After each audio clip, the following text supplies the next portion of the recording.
Olá, pessoal, tudo bem? Já pararam para pensar o que acontece quando a gente para de encarar a reabilitação como um jeito de consertar uma pessoa e começa a ver como uma necessidade de transformar a sociedade inteira? Pois é sobre isso que a gente vai conversar hoje. Vamos mergulhar fundo numa análise acadêmica sobre a reabilitação inclusiva de pessoas com deficiência visual. Um estudo que revela não só as barreiras, mas o que é mais incrível, os poderosos processos de reinvenção que essas pessoas vivem. Olha só o nosso roteiro. A gente vai começar entendendo os dois grandes modelos teóricos que estão por trás de tudo. Depois, vamos olhar para os desafios bem práticos da inclusão. Em seguida, vamos para uma parte fascinante, as reinvenções existenciais. A partir daí, a gente discute os caminhos para a emancipação e fecha com uma proposta de uma nova cultura da deficiência. Vamos nessa! Então, vamos começar pelo começo, pela base.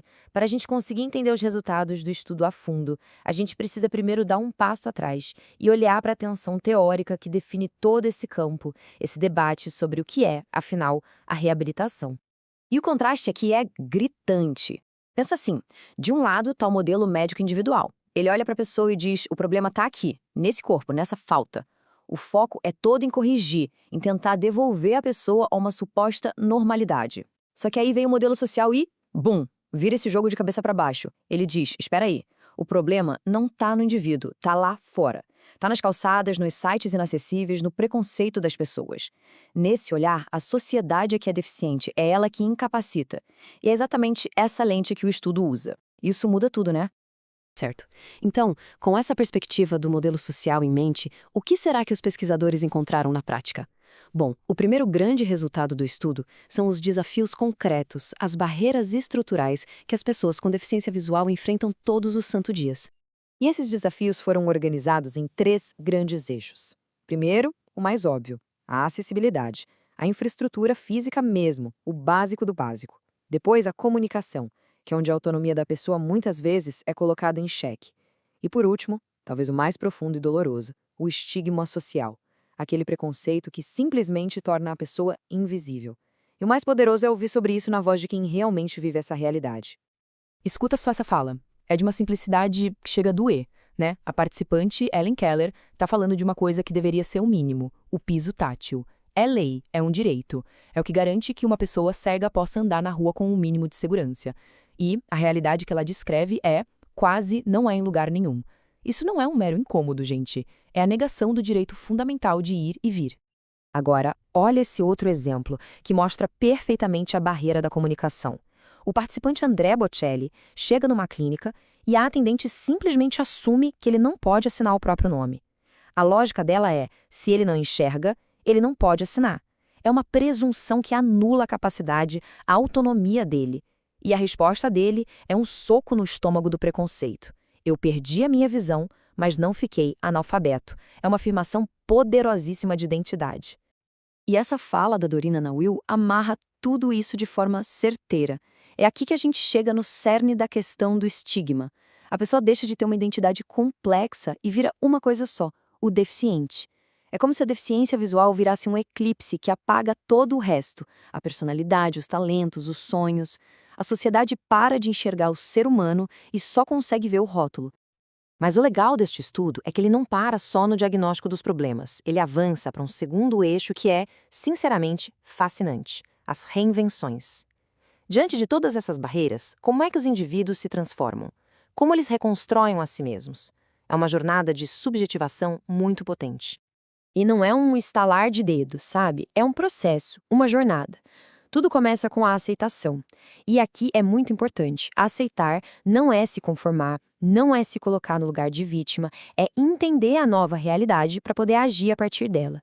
Daí começa a reconstrução da autoimagem, que é se redescobrir para além daquele rótulo. E tudo isso culmina no empoderamento, que é quando a pessoa transforma a reabilitação em ferramenta de autonomia e de luta por direitos.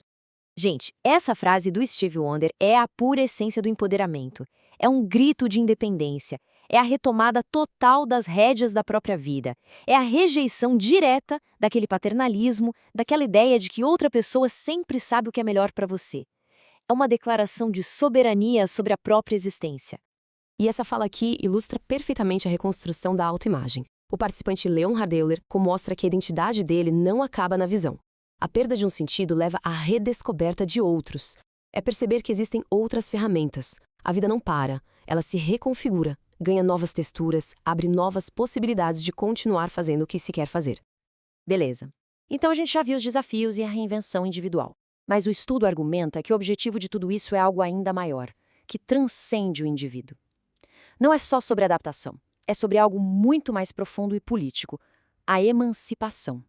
E aqui, só para a gente aprofundar um pouco o conceito, especialmente para o público acadêmico que nos acompanha, o estudo se baseia na definição de emancipação do filósofo Jacques Rancière. Para ele, não se trata apenas de independência, é um ato intelectual, é a tomada de consciência de que a sua inteligência é igual a de qualquer outra pessoa.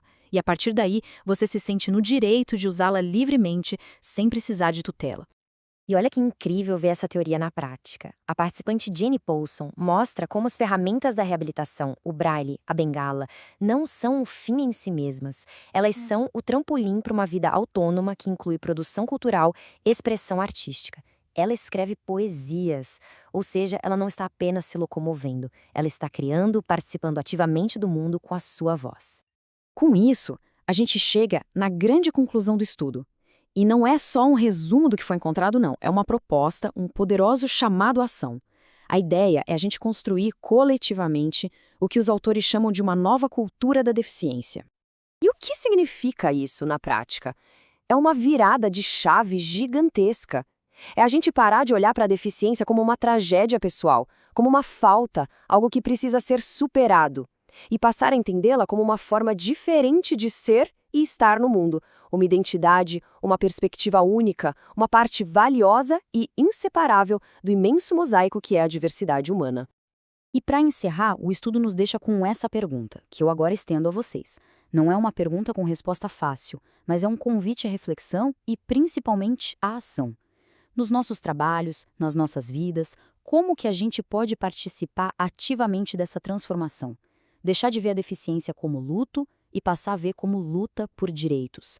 Deixar de ver como uma limitação e passar a ver como a essência de uma experiência humana potente e legítima. Fica aí a reflexão.